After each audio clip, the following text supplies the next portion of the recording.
Pa, si Douglas po. Manliligaw ko. Magandang umaga po, tito. Huwag mo nga akong tawagin tito. Pasensya ka na, pre. May trabaho ka ba? Meron po dati. Nagbantay po ako ng computer shop. Pero nagsara na po kaya wala na pong computer shop. Tapos wala na rin pong trabaho. So, wala kang trabaho ngayon? Meron po. Nagtrabaho po ako sa Jubilee. Na-promote pa po ako. Kaso bigla akong nagising. Panaginip. Tinanggal po ako sa trabaho. Ano ba? May trabaho ka ba o wala? Wala po. Nagbibisyo ka ba?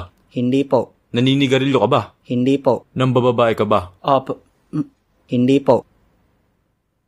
Umiinom ka ba? Nanliligaw po ako. Hindi po ako naghahanap ng trabaho. Sagutin mo lang yung tinatanong ko. Opo.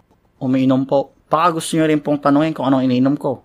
Gin, MP, Red Horse, MP. Sa tingin mo ba nakakabuti yung mga iniinom mo? May Coke naman po. Yun lang? Tsaka Sito. O medyo maayos pa yun. Sito Gin. Gaano ka kadalas uminom? Minsanan lang po. Kailan ka uling uminom? Nung last week pa po. Tapos nung isang araw. Tsaka kahapon ng gabi. Hanggang kaninang madaling araw. Tsaka nag-chat pa po ako bago ako pumunta dito. Mabisyo ka pala eh. Paano mo mabubuhay yung anak ko niyan? Wala kang trabaho. Tapos mabisyo ka pa. Tito, may pera naman po ko. O nasaan? Pag pinautangan nyo ko,